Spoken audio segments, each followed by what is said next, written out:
अस्सलाम वालेकुम to all of you. तो साथियों, कैसे आप सब लोग? आई होप कि आप सब लोग अच्छे से होंगे और सबका बहुत ही अच्छा जा रहा होगा, मजे में होंगे आप सब लोग। हाँ जी हाँ, मैं ही हूँ जेकेपी स्मार्ट, जो कि यहाँ पे बहुत ही समय के बाद दोबारा से आपके लिए वीडियो बनाने के लिए आ रहा है। अगर मैं बात करूँ आज के इस वीडियो की, तो सच कह रहा हूँ कि मुझे टाइम नहीं था, मैं ये वीडियो नहीं बनाने वाला था। लेकिन यहाँ पे जितने भी अग्निवीर के एस्पिरेंट्स हैं, जिनका 22 से जो एग्जाम स्टार्ट होने वाला है, उनके बहुत सारे फ़ोन आए, मैसेज आए और उनकी बहुत ज़्यादा रिक्वेस्ट आई कि सर कुछ मत कीजिए, बस हमारे लिए एक वीडियो बनाइए एग्ज़ाम से पहले, हम उसे देख लें और हमें लगे कि हम कुछ पढ़ के जा रहे हैं। हमें मज़ा नहीं आ रहा है, हम पढ़ रहे हैं लेकिन हमें कुछ मज़ा नहीं आ रहा है आपके वीडियोज़ के बगैर। प्लीज़ एंड प्लीज़ हमारे लिए एक वीडियो बनाएं। तो फिर मैंने सोचा कि चलो कोई बात नहीं, आप सब लोगों का इतना प्यार है, सपोर्ट है, तो आप लोगों ने आज तक मुझे इतना प्यार दिया, तो अगर मैं कितना ही बिजी क्यों ना हो, चलो आपके लिए जो है 2-3 घंटे निकाल ही लेता हूं, ठीक है ना। लेकिन लेकिन लेकिन लेकिन सबसे पहली बात, ये जो वीडियो यहां पे देख रहे हैं, जितने भी लोग यहां पे वीडियो पे आए हैं, वीडियो को आगे नहीं बढ़ाना है। मेरी बात पहले सुनो अच्छी तरह से।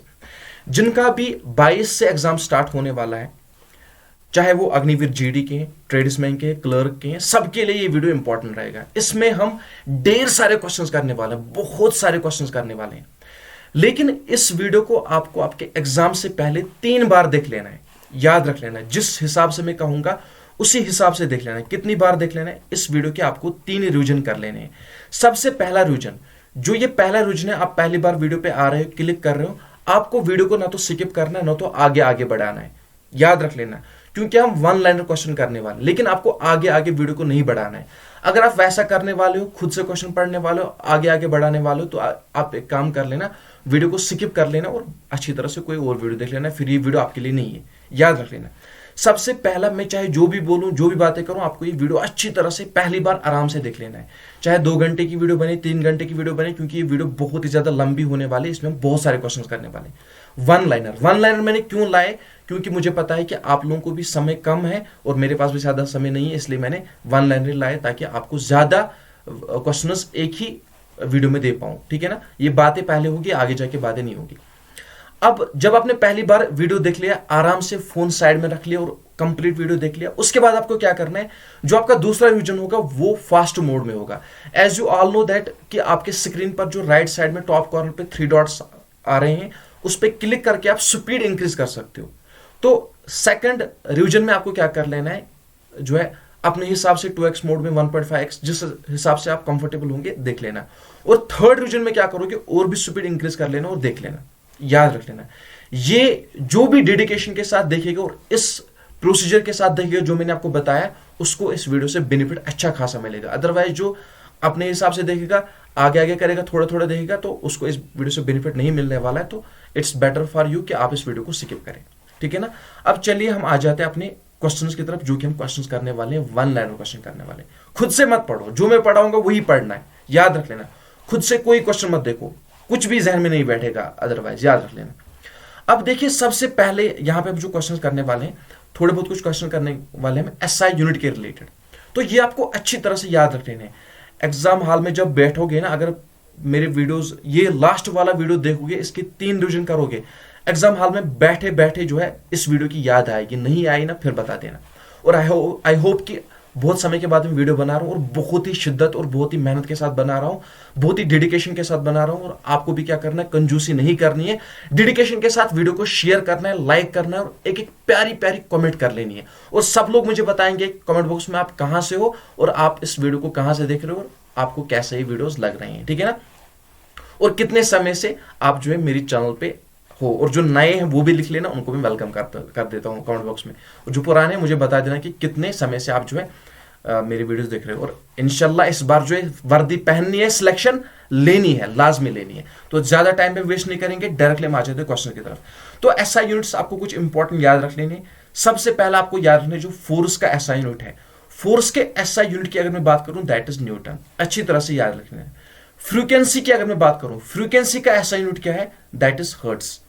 इलेक्ट्रिक करंट की अगर मैं बात करूं, अगर आपसे इलेक्ट्रिक करंट का एसआई यूनिट पूछा गया, तो वो क्या है, वो है हमारा एम्पेयर, ठीक है ना। Force Newton, frequency hertz, electric current ampere. Pressure की अगर मैं बात करूं, प्रेशर का क्या है, pascal, P for pressure, P for pascal. और साथ ही साथ अगर मैं बात करूं टेम्परेचर की, तो टेम्परेचर का एसआई यूनिट क्या है, दैट इज केल्विन। इसके बाद यहां पे आप देख सकते हो इंटेंसिटी ऑफ साउंड की अगर मैं बात करूं, उसका ऐसा यूनिट कहलाता है डेसिबल। और हीट एनर्जी याद रख लेना है, हीट एनर्जी की अगर मैं बात करूं दैट इज जूल। और एक्सेलरेशन की अगर मैं बात करूं, एसआई यूनिट ऑफ एक्सेलरेशन वो है मीटर पर सेकंड स्क्वायर। मीटर पर सेकंड स्क्वायर, मीटर पर सेकंड स्क्वायर किसका है? एक्सेलरेशन का है। साथ ही साथ SI unit of resistance, resistance का एसआई यूनिट क्या है? ओम। रेजिस्टेंस का एसआई यूनिट क्या है? ओम है। अच्छी तरह से याद रख लो। इस तरह से मैं आपको रिवीजन करवाऊंगा, इस तरह से मैं आपको आपके माइंड में क्वेश्चन बिठाऊंगा, लेकिन आपको आराम आराम से देख लेना है, हल्के में यहां पे देख लेना है। आपको ज्यादा जो है ये नहीं करना है कि वीडियो लंबी है मैं अच्छी तरह से नहीं देखूंगा, वो नहीं करना, ये नहीं करना है, ठीक है ना। अगर मैं बात करूं लाइट ईयर की, बहुत बार पूछा गया है, याद रख लेना। लाइट ईयर की अगर मैं बात करूं, इसके असाइनमेंट की अगर मैं बात करूं दैट इज डिस्टेंस। और इसके बाद अगर मैं बात करूं यहां पे नेक्स्ट हमारे कुछ जो क्वेश्चन है असाइनमेंट के रिलेटेड, लेंथ। देखो सीधी सी बात है, लेंथ किस में मेजर की जाती है? मीटर में मेजर की जाती है। सिंपल सा फंडा है, लेंथ का एसआई क्या है? मीटर है। इसी तरह से टाइम जो है सेकंड्स में जो है देखा जाता है। अगर मैं बात करूं तो इसके एसआई की अगर मैं बात करूं वो क्या है? सेकंड है। अगर मैं मैग्नेटिक फ्लक्स की बात करूं, this question is very very much important. Magnetic flux के एसआई की अगर मैं बात करूं तो वो क्या है? वो है वेबर। और इसी तरह अगर मैं एसआई ऑफ पावर की बात करूं, पावर के एसआई की अगर मैं बात करूं तो वो कहलाएगा वाट। और साथ ही साथ अगर मैं डायोप्टर की बात करूं, देखो ये क्वेश्चन भी मोस्ट इंपॉर्टेंट है, याद रख लेना। आपसे दो टाइप के क्वेश्चन पूछे जा सकते हैं। या तो आपसे पूछा जाएगा कि लेंस का एसआई यूनिट क्या है? वो है डायोप्टर। या आपसे ये पूछा जाएगा कि डायोप्टर किसका एसआई यूनिट है? आपको याद रखना है लेंस, डायोप्टर, लेंस। साथ ही साथ अगर मैं रिलेटिव डेंसिटी की अगर मैं बात करूं, रिलेटिव डेंसिटी का कोई भी ऐसा यूनिट नहीं होता है। देखो ये क्वेश्चन अगर आपसे पूछा जाएगा तो बहुत सारे लोग जिनको पता नहीं होगा वो तुक्का मारेंगे, कहेंगे नहीं कोई ना कोई तो होगा, तुक्का मार के कर लेते हैं। लेकिन अच्छी तरह से याद रख लो, इसका कोई भी एसआई यूनिट नहीं होता है। रिलेटिव डेंसिटी का कोई भी एसआई यूनिट नहीं होता है। It's a very much valid point. जो जितने भी एसआई यूनिट्स हैं उनमें बहुत ज्यादा यूनिक और वैलिड पॉइंट है कि रिलेटिव डेंसिटी का कोई भी एसआई यूनिट नहीं होता है। चार्ज की अगर मैं बात करूं, चार्ज का क्या है? कॉलम है, ठीक है ना। और अगर मैं इलेक्ट्रॉन की बात करूं, अब यहां पे हम डिस्कवरी पे आ जाते हैं, कुछ इंपॉर्टेंट खोजेस पे आ जाते हैं। अगर मैं इलेक्ट्रॉन की बात करूं, इसकी खोज, इसकी डिस्कवरी किसके द्वारा की गई? जे थॉमसन के द्वारा। प्रोटॉन की अगर मैं बात करूं, प्रोटॉन की खोज जो है रदरफोर्ड के द्वारा की गई। और ये भी याद रख लेना कि प्रोटॉन किससे स्टार्ट होता है? पी से स्टार्ट होता है। कभी कभार इसका चार्ज भी पूछा जाता है, तो P stands for proton, P stands for positive, ठीक है ना। इसका जो होता है वो होता है पॉजिटिव। प्रोटॉन की खोज जो है रदरफोर्ड के द्वारा की गई है, और इसका जो पावर होता है, इसका जो चार्ज होता है वो होता है पॉजिटिव। तो यहां पे आप देख सकते हो प्रोटॉन का चार्ज क्या है? पॉजिटिव, जिस तरह से मैंने आपको बताया। इसके बाद यहां पे आप देख सकते हो एटम। एटम की खोज जो है जॉन डल्टन के द्वारा की गई। किसके द्वारा की गई? जॉन डल्टन। क्या खोज, किसकी खोज की है? जॉन डल्टन ने एटम की खोज की है। न्यूट्रॉन, तो न्यूट्रॉन की अगर मैं बात करूं, इसकी खोज किसके द्वारा की गई? James Chadwick. नोट कर लो, न्यूट्रॉन की खोज किसके द्वारा की गई? James Chadwick. अगर मैं आप इसकी चार्ज की बात करूं, जरा अपना माइंड जो है लड़ाओ, यहां पे अपने माइंड का यूज करो। जिस तरह से मैंने आपको कहा प्रोटॉन जो है जे थॉमसन, उसकी चार्ज की बात करूं, P stands for proton, P stands for positive. यहां पे सेम फंडा आपको अपनाना है, एन स्टैंड्स फॉर नेगेटिव। तो न्यूट्रॉन की अगर मैं बात करूं, इसके चार्ज की अगर मैं बात करूं वो है नेगेटिव। और इसकी खोज किसके द्वारा की गई है? इसकी खोज जो है जेम्स चैडविक के द्वारा की गई। ये आपको अच्छी तरह से याद रख लेना। इसके बाद आ जाते हैं नेक्स्ट क्वेश्चन पे। यहां पे आप देख सकते हो न्यूट्रॉन की अगर मैं बात करूं, इसकी चार्ज की अगर मैं बात करूं, मैंने अभी भी आपको कहा इसका चार्ज क्या? इसका चार्ज है नेगेटिव। इसके बाद देखिए नेक्स्ट क्वेश्चन यहां पे क्या कह रहा है? Who discovered law of motion. तो सिंपल सा फंडा है, इसाक न्यूटन के द्वारा जो है इसकी डिस्कवरी की गई है। इसी तरह आपको याद रखना ओम्स लॉ की अगर मैं बात करूं, जॉर्ज साइमन ओम, ठीक है ना, जॉर्ज साइमन ओम। सिंपली यहां पे अगर आपसे एग्जाम में पूछा गया तो ऑप्शन में इस तरह से नहीं आएगा, या तो जॉर्ज साइमन आएगा या तो सिर्फ और सिर्फ साइमन आएगा, ओम यहाँ पे नहीं आएगा, क्योंकि इससे जो है थोड़ा बहुत तुक्का लगाने में हेल्प मिलती है। तो law of motion, Ohm's law की अगर मैं बात करूं, इसकी डिस्कवरी जो है जॉर्ज साइमन ओम के द्वारा की गई है। अगर मैं बात करूं इलेक्ट्रोमैग्नेटिक इंडक्शन की अगर मैं बात करूं, इलेक्ट्रोमैग्नेटिक इंडक्शन, इसकी डिस्कवरी माइकल फैराडे के द्वारा की गई है, इलेक्ट्रोमैग्नेटिक इंडक्शन। रेडियम की अगर मैं बात करूं, मैरी क्यूरी के द्वारा रेडियम की खोज की गई और बाद में जो है रेज की वजह से जो है इसकी डेथ भी हुई थी। एक्सरे की अगर मैं बात करूं, मोस्ट इंपॉर्टेंट क्वेश्चन है, एक्सरे की खोज जो है रॉन्टिंजन के द्वारा की गई, आपको याद रख लेना है। एटम की अगर मैं बात करूं, एटम या एटॉमिक स्ट्रक्चर तो ठीक है ना, अगर मैं यहाँ पे एटॉमिक स्ट्रक्चर की बात करूँ, इसकी डिस्कवरी जो है बोहर एंड रदरफोर्ड के द्वारा की गई, ये भी आपको अच्छी तरह से याद रख लेना है। इसके बाद आ जाते हैं हम यहाँ पे क्या है, इलेक्ट्रोस्टैटिक अट्रैक्शन की अगर मैं बात करूं, इसकी डिस्कवरी जो है कोलम के द्वारा की गई, ये भी आपको अच्छी तरह से याद रख लें। और साथ ही साथ यहाँ पे अगर मैं लॉ ऑफ फ्लोटेशन की बात करूं, देखिए मोस्ट इंपॉर्टेंट क्वेश्चन है, लॉ ऑफ फ्लोटेशन की अगर मैं बात करूं तो आर्किमिडीज के द्वारा जो है इसकी डिस्कवरी की गई है। और रमन इफेक्ट इसके द्वारा दिया गया, बहुत ही सिंपल सा फंडा है लेकिन इंपॉर्टेंट भी क्वेश्चन है। रमन इफेक्ट जो है सीवी रमन के द्वारा दिया गया, या आप रमन से याद रख सकते हो, Raman effect was given by CV Raman. इसके बाद अगर मैं न्यूक्लियर रिएक्टर की बात करूं तो चलिए बताइए ऑप्शन के बगैर, न्यूक्लियर रिएक्टर की अगर मैं बात करूं किसके द्वारा, फर्मी, ठीक है ना, यहाँ पे फर्मी है, कोई और है नहीं, फर्मी होगा, हाँ, यहाँ पे देखिए फर्मी के द्वारा जो है इसकी डिस्कवरी की गई है। इसके बाद आ जाते हैं नेक्स्ट क्वेश्चन पे, that is who discover electric bulb. तो देखिए मोस्ट इंपॉर्टेंट क्वेश्चन है, बल्ब की खोज किसके द्वारा की गई है। एक बहुत ही प्यारी सी स्टोरी है, आई थिंक मैंने किसी वीडियो में सुनाई हुई है, अगर आपने सुनी तो दैट इज गुड, अगर नहीं सुनी है तो कभी कभार सुनाऊंगा दोबारा से। अगर मैं थॉमस एडिसन की बात करूं तो इसके द्वारा जो है, इसे अल्वा थॉमस एडिसन के नाम से भी जाना जाता है, इसके द्वारा जो है बल्ब, इलेक्ट्रिक बल्ब की खोज की गई। साथ ही साथ जो टाकिंग मशीन है उसकी खोज भी, उसकी डिस्कवरी भी जो है इसी के द्वारा की गई, आपको अच्छी तरह से याद रख लेना। इसके बाद यहाँ पे अगर मैं बात करूं नेक्स्ट क्वेश्चन की, that is who discovered diesel engine. तो ये जो डीजल इंजन, इसकी खोज किसके द्वारा की गई, रॉडोल्फ इंजन के द्वारा की गई है, ये आपको अच्छी तरह से याद रखना है। तो देखिए माय डियर फ्रेंड्स, अब आ जाते हैं इंपॉर्टेंट विटामिन की तरफ। नाउ यहाँ से आपका मोस्ट इंपॉर्टेंट कुछ 10-15 क्वेश्चन स्टार्ट हो रहे हैं, इनमें लाजमी आपके 1 से 2 क्वेश्चन पूछे जाएंगे और यहीं से पूछे जाएंगे, हर एक स्लाइड में कोई ना कोई क्वेश्चन पूछा जाएगा, इसलिए इंपॉर्टेंट क्वेश्चन है। अब यहाँ पे अगर मैं विटामिन की बात करूँ तो आप सब लोग जानते हैं, बेसिक सा फंडा है, वाटर सोल्युबल विटामिन और फैट सोल्युबल विटामिन, ये तो सबको पता है, कीड़ा भी सबको पता है। लेकिन यहाँ पे क्या होता है, जब एग्जाम हॉल में जाते हैं तो फिर वहां पे भूल जाते हैं, ये जो कीड़ा मैंने याद रखा है, क्या ये वाटर सोल्युबल है या फैट सोल्युबल है। जस्ट थिंक, मेरी तरफ सब लोग देखिए, जो वीडियो देख रहे हैं इस वक्त मेरी तरफ देखें, आप अपने माइंड में सोचिए, अगर मैं आपसे कहूंगा विटामिन के, ये जो विटामिन के है, क्या ये फैट सोल्युबल है या वाटर सोल्युबल है, चलिए बताइए। आप में से 50%, 60% ऐसे होंगे जो कंफ्यूजन में आ जाएंगे कि क्या ये वाकई में फैट सोल्युबल है कि वाटर सोल्युबल है। सबके साथ होता है, ऐसा होता है, क्योंकि ये जो हम याद रखते हैं ना, कीड़ा कीड़ा कीड़ा, फिर हम ये भूल ही जाते हैं कि क्या ये वाटर सोल्युबल है या फैट सोल्युबल है। तो एक ऐसा फंडा बताऊंगा, एक ऐसी ट्रिक बताऊंगा, कभी नहीं भूलोगे। तो देखिए, आपको पता है हमारी बॉडी में क्या होती है, हमारी बॉडी में व्हाइट ब्लड सेल्स होते हैं ना, व्हाइट ब्लड सेल्स यानी कि WBC होते हैं, जो कि हमारी बॉडी में जो है इन्फेक्शन के अगेंस्ट लड़ने में हेल्प करते हैं, है ना, व्हाइट ब्लड सेल्स होते हैं ना हमारी बॉडी में। तो इससे आपको क्या याद रखना है, ये जो व्हाइट ब्लड सेल्स है, इसमें क्या है, इसमें B एंड C है, यानी कि इसमें विटामिन B और विटामिन C है। विटामिन B कॉम्प्लेक्स में बहुत सारे विटामिन, जैसे कि विटामिन B1, B2, B3, ठीक है ना, B5, B7, इसी तरह से इसमें बहुत सारे विटामिन आते हैं, किसमें, विटामिन B कॉम्प्लेक्स में। और विटामिन C जो है अलग एक विटामिन है।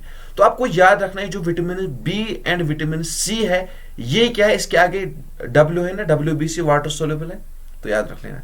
विटामिन B और विटामिन C ये क्या है, ये वाटर सोल्युबल है। बाकी जो विटामिन है जो आपने कीड़ा से याद रखा है, वो क्या है, वो फैट सोल्युबल है। लेकिन आपको इतना याद रखना है, बस आपको ये याद रखना है, WBC, BC, ये जो विटामिन B और विटामिन C है, ये क्या है, वाटर सोल्युबल है, आपको याद रहेगा, जिंदगी भर नहीं भूलेगा। अब यही जो वाटर सोल्युबल और फैट सोल्युबल विटामिन है, इनके बारे में हम पढ़ने वाले हैं। सबसे पहले हम फैट सोल्युबल विटामिन के बारे में पढ़ेंगे, ठीक है ना, जो हमारे फैट सोल्युबल विटामिन है उनके बारे में पढ़ेंगे। तो देखिए, मैंने आपको कहा कि विटामिन जो है बेसिकली 2 टाइप्स के होते हैं, एक तो वाटर सोल्युबल, दूसरा फैट सोल्युबल, है ना। तो अगर मैं फैट सोल्युबल विटामिन की बात करूं, तो जो विटामिन A है, विटामिन D है, विटामिन E है, विटामिन K है, या जो आपने कीड़ा याद रखा है, तो जो vitamin K, vitamin E, vitamin D, vitamin A, ये सारे के सारे क्या है, फैट सोल्युबल है। बाकी जो B कॉम्प्लेक्स है, उसमें जो जितने भी विटामिन आते हैं, और विटामिन C, वो सारे के सारे वाटर सोल्युबल है, जो कि आपने WBC से याद रखा। अब टोटल नंबर ऑफ विटामिन कितने हैं, ये आपको अच्छी तरह से याद रखना, मोस्ट इंपॉर्टेंट क्वेश्चन है। देखिए, टोटल नंबर ऑफ विटामिन, एक तो हो गए ये 4 vitamin, vitamin K, vitamin E, vitamin D, vitamin A, हो गए ये 4 विटामिन। और आता है विटामिन C, हो गए 5 विटामिन, ठीक है ना। बाकी जो विटामिन बचे, जो 8 विटामिन बचे, वो किस में आते हैं, वो विटामिन B में आते हैं, B कॉम्प्लेक्स में आते हैं, इसी की कैटेगरी में आते हैं, याद रख लेना।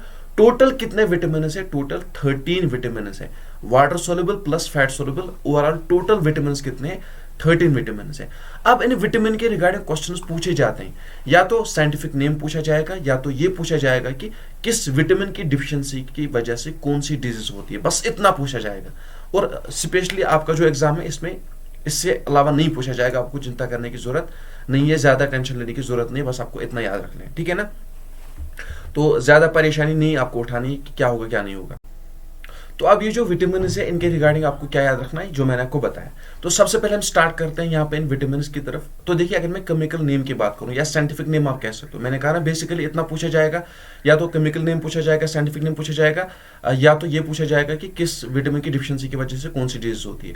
तो देखिए, सबसे पहले मैंने आपको क्या बताया, विटामिन ए, ये जो कि एक फैट सोल्युबल विटामिन है, तो इसकी डिफिशियंसी की वजह से रेटिनॉल होता है। जो डिजीज इसकी डिफिशियंसी की वजह से होती है दैट इज रेटिनॉल। याद रख लिया ना। इसके बाद यहां पे आप देख सकते हो scientific name of vitamin D, sorry मैं क्या कह रहा हूं, डिफिशियंसी की वजह से इसका जो केमिकल नेम है, साइंटिफिक नेम है, वो क्या है, वो है रेटिनॉल, ठीक है ना, वो है रेटिनॉल। और यहां पे अगर मैं विटामिन डी की बात करूं, इसका जो साइंटिफिक नेम है या आप कह सकते हो कि केमिकल नेम है, वो क्या है, वो है कैल्सीफेरॉल। और इसी के साथ यहां पे अगर मैं बात करूं scientific name of vitamin E की, तो विटामिन ई जो है इसके साइंटिफिक नेम की अगर मैं बात करूं दैट इज टोकोफेरॉल। और अगर मैं बात करूं विटामिन के की, तो इसका साइंटिफिक नेम क्या है, फैलोक्विन। याद रख लिया ना, अच्छी तरह से याद रख लिया ना। मैंने क्या कहा, ये सारे के सारे विटामिन क्या है जो हमने पढ़े, ये फैट सोल्युबल विटामिन है। Vitamin A, vitamin D, vitamin E, vitamin के, ये आप कीड़ा याद रख सकते हो। विटामिन ए की अगर मैं बात करूं that is retinol, vitamin D की अगर मैं बात करूं that is calciferol, scientific name की हम बात कर रहे हैं। विटामिन ई की अगर मैं बात करूं टोकोफेरॉल, विटामिन के की अगर मैं बात करूं दैट इज फैलोक्विन। हम आगे जाके करेंगे, इनके डिफिशियंसी की वजह से कौन सी डिजीज होती है वो भी हम पढ़ेंगे, चिंता नहीं करना है, बस आराम आराम से आप देखते जाओ मैं क्या पढ़ा रहा हूं। अब यहां पे देखिए, अगर मैं बात करूं विटामिन B1 की, मैंने आपको कहा ना बी कॉम्प्लेक्स पे हम आ जाते हैं, इसके अंदर जितने भी विटामिन आते हैं, विटामिन बी कॉम्प्लेक्स कह सकते हो आप, विटामिन बी कह सकते हो या विटामिन B1 कह सकते हो, सेम बात है। तो इसका जो साइंटिफिक नेम है या केमिकल नेम है दैट इज थायमिन। और विटामिन B2 की अगर मैं बात करूं, विटामिन B2 को राइबोफ्लेविन के नाम से जाना जाता है। और साथ ही साथ विटामिन B3 की अगर मैं बात करूं दैट इज नायासिन। विटामिन B5 की अगर मैं बात करूं पेंटोथेनिक एसिड। विटामिन B6 की अगर मैं बात करूं इसके साइंटिफिक नेम की पैरोडेक्सिन। और विटामिन B7 की साइंटिफिक नेम की अगर मैं बात करूं दैट इज बायोटीन। और विटामिन B9 की अगर मैं बात करूं दैट इज फॉलिक एसिड। और साथ ही साथ विटामिन B12 की अगर मैं बात करूं दैट इज कोबालामिन। देखिए, दोबारा से बता रहा हूं because this is very important topic. मैंने क्या कहा, विटामिन के ई डी आपको कंप्लीट हो गया, फैट सोल्युबल। उसके बाद मैंने आपको कहा जो वाटर सोल्युबल विटामिन है वो है विटामिन बी और विटामिन सी। विटामिन सी को एस्कॉर्बिक एसिड के नाम से जाना जाता है। और ये जो विटामिन बी है इसके अंदर बहुत सारे विटामिन आते हैं, vitamin B1, vitamin B2, vitamin B3, vitamin B5, vitamin B7, इसी तरह से जो विटामिन B9, B12, ये जो है किसके अंडर आते हैं, विटामिन बी के अंदर आते हैं, जिसे बी कॉम्प्लेक्स के नाम से जाना जाता है। इसे जो विटामिन B1 के नाम से भी जाना जाता है। अब इनके जो साइंटिफिक नेम मैंने आपको बताए, विटामिन B1 का मैंने आपको बताया that is thiamine. Vitamin B2 का मैंने आपको बताया that is riboflavin. Vitamin B3 का मैंने आपको बताया दैट इज नायासिन। विटामिन B5 का मैंने आपको बताया that is pantothenic acid. Vitamin B6 का मैंने आपको बताया दैट इज पैरोडेक्सिन। विटामिन B7 का मैंने आपको बताया that is biotin. Vitamin B9 का मैंने आपको बताया that is folic acid. Vitamin B12 का मैंने आपको बताया दैट इज कोबालामिन। पढ़ लिया। अब हम पढ़ लेते हैं इनके डिफिशियंसी की वजह से कौन कौन सी डिजीज होती है। मोस्ट इंपॉर्टेंट, इनकी डिफिशियंसी की वजह से कौन कौन सी डिजीज होती है। तो देखिए, अगर मैं बात करूं नाइट ब्लाइंडनेस की, नाइट ब्लाइंडनेस की अगर मैं बात करूं, ये किसकी डिफिशियंसी की वजह से होती है, विटामिन ए की डिफिशियंसी की वजह से कौन सी डिजीज होती है, नाइट ब्लाइंडनेस डिजीज होती है। पूछा जाएगा एग्जाम में कि विटामिन ए की डिफिशियंसी की वजह से कौन सी डिजीज होती है, that is night blindness. Beriberi, देखो कितना सिंपल सा फंडा है, बेरी बेरी बी से स्टार्ट होता है, तो विटामिन बी या विटामिन B1 आप कह सकते हो, इसकी डिफिशियंसी की वजह से बेरी बेरी डिजीज होती है। और यहां पे हम आ जाते हैं प्लेग्रा पे। प्लेग्रा जो डिजीज है विटामिन B5 की डिफिशियंसी की वजह से होती है, ये आपको याद रख लेना। और साथ ही साथ यहां पे हम आ जाते हैं एनीमिया डिजीज पे। एनीमिया डिजीज की अगर मैं बात करूं, इसकी डिफिशियंसी किसकी डिफिशियंसी की वजह से होती है, विटामिन डी की डिफिशियंसी की वजह से एनीमिया होती है। मैकोब्लास्टिक एनीमिया की अगर मैं बात करूं, ये जो विटामिन B12 की डिफिशियंसी की वजह से होती है और विटामिन B9 की डिफिशियंसी की वजह से होती है, भी आपको याद रखना है। स्करवे डिजीज जो है विटामिन C की डिफिशियंसी की वजह से होती है, ठीक है ना, स्करवे डिजीज, ठीक है ना। ब्लीडिंग ऑफ गम्स आप कह सकते हो। और आपको याद रखना, जो चिल्ड्रंस में रिकेटस होता है वो विटामिन डी की डिफिशियंसी की वजह से होता है, और जो ऑस्टोमेलेशिया एडल्टस में होता है this is also called due to the deficiency of vitamin D. यहां पे आपका एक मोस्ट इंपॉर्टेंट पॉइंट बनता है जो कि एग्जाम में पूछा जाता है। आपसे इस तरह से क्वेश्चन पूछा जाएगा कि रिकेटस जो है it's causes due to the deficiency of vitamin D, लेकिन ये किन में देखने को मिलती है? रिकेटस जो है चिल्ड्रंस में देखने को मिलती है, इसे ब्रिटल बोन डिजीज के नाम से भी जाना जाता है। और ये आपसे पूछा जा सकता है कि osteomalacia caused due to the deficiency of vitamin D, but ये किन में जो है देखने को मिलती है? इट्स ये जो ऑस्टोमेलेशिया एडल्ट्स में देखने को मिलती है, ठीक है ना, याद रख लिया ना। रिकेटस ब्रिटल बोन डिजीज के नाम से भी जाना जाता है, एडल्ट्स में देखने को मिलते हैं, डिफिशियंसी ऑफ विटामिन डी की वजह से होती है। ऑस्टोमेलेशिया एडल्ट्स में पाया जाता है, रिकेट्स चिल्ड्रंस में पाया जाता है, ठीक है ना। ऑस्टोमेलेशिया एडल्ट्स में पाया जाता है, विटामिन डी की डिफिशियंसी की वजह से होती है। क्लियर हो गया। अब यहाँ पे नॉन क्लॉटिंग ऑफ ब्लड की अगर मैं बात करूं, डिफिशियंसी ऑफ विटामिन के की वजह से होती है। और गयाटर, देखिए अगर आपने अपने आसपास में, अपने गांव वगैरह में, अपने शहरों वगैरह में देखे होंगे, जो पुराने बुजुर्ग है ना, किसी में गयाटर देखने को मिलता है ना, कि जो गला है ना वो थोड़ा बहुत सूजा हुआ है, बाहर निकला हुआ है, कुछ इस तरह से बहुत बाहर निकला हुआ है, ठीक है ना। वो क्यों उनमें देखने को मिलता है? क्योंकि जो पुराने लोग थे वो क्या करते थे, वो जो नमक खाते थे ना, वो सादा नमक खाते थे, वो इस तरह से जो गांठ बंधे हुए होते थे, उनमें आयोडीन की कमी होती थी। तो इसी लिए जो है उन पुराने लोगों में ये डिजीज देखने को मिलती है। आजकल जो नमक है आयोडाइज्ड होता है, आजकल ये डिजीज देखने को नहीं मिलते, लेकिन अगर ये डिजीज प्रेजेंट है भी, अगर ये है भी गयाटर, तो ये पुराने थोड़े बहुत लोगों में, ज्यादा में नहीं है, ठीक है ना। तो आप देख भी सकते हो। तो आयोडीन की डिफिशियंसी की वजह से गयाटर होता है। इंसुलिन किसके लिए रिस्पॉन्सिबल है? डायबिटीज के लिए। और फ्लोराइड की अगर मैं बात करूं, डेंटल कैरियर्स के साथ इसका संबंध है, आपको याद रख लेना। अब अगर मैं बात करूं, जो नॉर्मल ग्रोथ होता है, जो हमारे बोन्स में ग्रोथ होती है, हमारे टीथ की जो ग्रोथ होती है, उनमें जो हार्डनेस देखने को मिलती है, it's because of the vitamin D. ये आपको याद रख लेना है, ठीक है ना।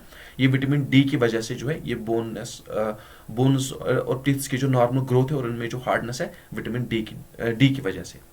तो यहां तक हमने क्या पढ़ा? एक तो हमने इंपॉर्टेंट असाइनमेंट्स पढ़े, उनके चार्जेस पढ़े, इंपॉर्टेंट डिस्कवरीज पढ़ी, ठीक है ना। विटामिन के रिगार्डिंग हमने पढ़ा, और साथ ही साथ उनके साइंटिफिक नेम हमने पढ़े, कौन कौन से विटामिन है, किस विटामिन की डिफिशियंसी की वजह से कौन सी डिजीज होती है, ये सब कुछ यहाँ पे हमने पढ़ा। अब हम कुछ इंपॉर्टेंट स्लोगन्स पढ़ने वाले। मैंने कहा ना, आपके एग्जाम पॉइंट ऑफ व्यू से मोस्ट इंपॉर्टेंट टॉपिक रहने वाला है, रिलेवेंट टॉपिक रहने वाला है। मिक्सड टॉपिक हम एक ही वीडियो में करने वाले हैं, ठीक है ना। तो अब हम कुछ इंपॉर्टेंट स्लोगन्स पढ़ने वाले हैं जो कि आपको याद रखना है, सब के सब क्वेश्चन आपको याद रख लेने। तो देखिए, अगर मैं बात करूं, इनकलाब जिंदाबाद, ये जो स्लोगन है इनकलाब जिंदाबाद, ये भगत सिंह के द्वारा पॉपुलराइज किया गया है, आपको याद रख लेना, ठीक है ना। दिल्ली चलो का नारा जो है एससी बोस के द्वारा दिया गया है। पूछे जाएंगे क्वेश्चन, पूछे जाएंगे, याद रखो, इन्हीं में से पूछे जाएंगे। डू और डाई का जो स्लोगन है महात्मा गांधी के द्वारा दिया गया है। किस मूवमेंट में दिया गया है? क्विट इंडिया मूवमेंट में दिया गया है। और अगर मैं बात करूं, जो स्लोगन है जय हिंद, जय हिंद का स्लोगन किसके द्वारा दिया गया? एससी बोस, सुभाष चंद्र बोस के द्वारा दिया गया। बैक टू वेदास, ये स्लोगन जो है दयानंद सरस्वती के द्वारा दिया गया। Who give the slogan cast off your laziness, ये जो स्लोगन है कास्ट ऑफ योर लेजीनेस किसके द्वारा दिया गया? जवाहरलाल नेहरू के द्वारा दिया गया। क्विट, ये जो स्लोगन है क्विट इंडिया, क्विट इंडिया, ठीक है ना, भारत छोड़ो, ये जो स्लोगन है महात्मा गांधी के द्वारा दिया गया, एम के गांधी के द्वारा दिया गया, जिसे बापू के नाम से भी जाना जाता है और जिसे फादर ऑफ नेशन के नाम से भी जाना जाता है। और अगर मैं बात करूं, स्लोगन डोंट गिव टैक्स, कर मत दो, कर मत दो, ठीक है ना, कर मत दो या टैक्स मत दो, आप कह सकते हो, किसके द्वारा दिया गया? सरदार पटेल के द्वारा दिया गया। Who give the slogan Vande Mataram, Vande Mataram जो स्लोगन है बंकिम चंद्र चटर्जी के द्वारा दिया गया। ये आपको अच्छी तरह से याद रखना है, आपको अच्छी तरह से नोट कर लेना। इसके बाद आ जाते हैं हम इस वाले स्लोगन पे, who give the slogan who lives if India dies, ये जो स्लोगन है जवाहरलाल नेहरू के द्वारा दिया गया। इसके बाद हम बात करते हैं सरफरोशी की तमन्ना अब हमारे दिल में है, देखते हैं जोर कितना बाजुए कातिल में है, ये जो है राम प्रसाद के द्वारा दिया गया है, आपको अच्छी तरह से याद रख लेना है। इसके बाद आ जाते हैं कुछ इंपॉर्टेंट प्लैनेट्स की तरफ, जो हमारा जियो वाला पोर्शन है, ज्योग्राफी का पोर्शन है, उसमें कुछ इंपॉर्टेंट पॉइंट्स हम पढ़ लेते हैं। देखिए, अगर मैं क्लोजेस्ट प्लैनेट की बात करूं, जो सन के सबसे क्लोज है, दैट इज मर्करी, और हेवेस्ट प्लैनेट की अगर मैं बात करूं, दैट इज जुपिटर। ये जो है हेवेस्ट प्लैनेट है। इसके बाद अगर मैं हॉटेस्ट प्लैनेट की बात करूं दैट इज वेनस, और जो स्मॉलेस्ट प्लैनेट है that is Mercury. Largest planet या heaviest planet Jupiter, smallest planet Mercury. Mercury is also the closest planet to the sun, ठीक है ना। इसके बाद अगर मैं बात करूं जो अर्थ के करीब है प्लैनेट दैट इज वेनस, और यहां पे अगर मैं बात करूं प्लैनेट जो रिंग शेप का प्लैनेट है, ठीक है ना, just like this, just like, ठीक है ना, इस शेप का जो है, तो वो कौन सा है, वो है स्टर्न। ये आपको अच्छी तरह से याद रख लेना। अगर मैं टोटल प्लैनेट्स की बात करूं तो वो कितने हैं, 8 है। इनका ऑर्डर आप याद रख सकते हो अच्छी तरह से। तो Mercury, Venus, Earth, Mars, Jupiter, Saturn, Uranus and Neptune. याद रख लेना, मरकरी, वेनस, अर्थ, मार्स, यहां पे मैंने क्या लिखा है, मार्स है, ठीक है ना, Mars, Jupiter, Saturn, Uranus and Neptune, ये इनका ऑर्डर है, आपको अच्छी तरह से याद रख लेना है। अगर मैं बात करूं प्लैनेट्स की, तो यहां पे आप देख सकते हो which planet move east to west, यानी कि सभी जो है वेस्ट टू ईस्ट चलते हैं, लेकिन ऐसा प्लैनेट कौन सा है जो कि ईस्ट टू वेस्ट चलता है, यानी कि जो बैकवर्ड चलता है, वो कौन सा प्लैनेट है, वो है वेनस। आपसे पूछा जा सकता है ऐसा कौन सा प्लैनेट है जो कि बैकवर्ड चलता है, दैट्स वेनस। और अगर मैं बात करूं हमारा जो प्लैनेट है ये किसका पार्ट है, ये मिल्की वे गैलेक्सी का पार्ट है, ये भी आप याद रखना, मोस्ट इंपॉर्टेंट क्वेश्चन है। इसके बाद अगर मैं बात करूं which is called city of skyscrapers, तो ये जो है न्यूयॉर्क को जाना जाता है। कुछ सरनेम्स हम पढ़ लेते हैं, या दूसरे टॉपिक पे आ रहे हैं, सरनेम्स पढ़ लेते हैं। 7 हिल्स की अगर मैं बात करूं, सिटी ऑफ 7 हिल्स रोम को कहते हैं। City of dreaming spires Oxford को कहते हैं। City of golden gate San Francisco कहते हैं। City of eternal springs Quito को कहते हैं। सिटी ऑफ बेंगल, सॉरी यहाँ पे क्या है, बंगाल सौरो, देखिए बंगाल सौरो जो है दामोदर रिवर को कहते हैं, और बिहार का सौरो किसको कहते हैं, वो कोसी रिवर को कहते हैं। Bengal sorrow, Damodar river, Bihar sorrow, Kosi river, ये आपको याद रख लेना, मोस्ट इंपॉर्टेंट क्वेश्चन है। इसके बाद देखिए चाइना सौरो हवांगहो रिवर, जिसे कि येलो रिवर के नाम से भी जाना जाता है, चाइना सौरो, ठीक है ना। इसके बाद यहां पे अगर मैं बात करूं जो मैंने आपको अभी बताया, सौरो ऑफ बिहार किसे कहते हैं, कोसी रिवर को कहते हैं। इसके बाद यहां पे डार्क कंटिनेंट के नाम से किसे जाना जाता है, मोस्ट इंपॉर्टेंट क्वेश्चन है। अगर मैं डार्क कंटिनेंट की बात करूं दैट इज अफ्रीका। और अगर मैं garden of city and winds या विंड्स के नाम की बात करूं तो ये किसका सरनेम है, शिकागो का सरनेम है, ठीक है ना, जिसे कि चिली सिटी भी कहते हैं। अगर मैं बात करूं गिफ्ट ऑफ नाइल की तो इजिप्ट को कहते हैं, मोस्ट इंपॉर्टेंट क्वेश्चन है। और साथ ही साथ अगर मैं बात करूं होली लैंड जेरूशलेम को कहते हैं, this is the Holi land, ठीक है ना, जेरूशलेम को होली लैंड कॉन्सिडर किया जाता है। और अगर मैं लैंड ऑफ केक्स की बात करूं दैट इज स्कॉटलैंड। और मिड नाइट सन की अगर मैं बात करूं वो किसे कहते हैं, वो जापान को कहते हैं। 1000 of lakhs most important most common question, और सबको पता होगा फिनलैंड, 1000 ऑफ लैक्स फिनलैंड को कहते हैं। और व्हाइट एलिफेंट लैंड के नाम से किसे जाना जाता है, लैंड ऑफ व्हाइट एलिफेंट के नाम से किसे जाना जाता है, थाईलैंड को जाना जाता है। लैंड ऑफ राइजिंग सन के नाम से किसे जाना जाता है, जापान को जाना जाता है। देखो मोस्ट इंपॉर्टेंट क्वेश्चन है। जापान को जो है मिडनाइट, यहां पे आप देख सकते हो मिडनाइट सन के नाम से भी जाना जाता है, और इससे जो है राइजिंग सन के नाम से भी जाना जाता है। ये सरनेम है किसका, जापान का।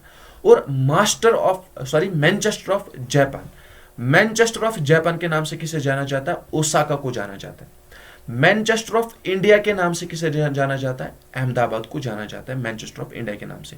और सिटी ऑफ प्लेसेस के नाम से किसे जाना जाता है, कोलकाता को जाना जाता है, ठीक है ना, सिटी ऑफ प्लेस के नाम से कोलकाता को जाना जाता है। Pink city, most important question, most common question, वैसे सबको पता होगा लेकिन जिसको पता नहीं है स्टार मार्क करके चलो, मोस्ट इंपॉर्टेंट क्वेश्चन है।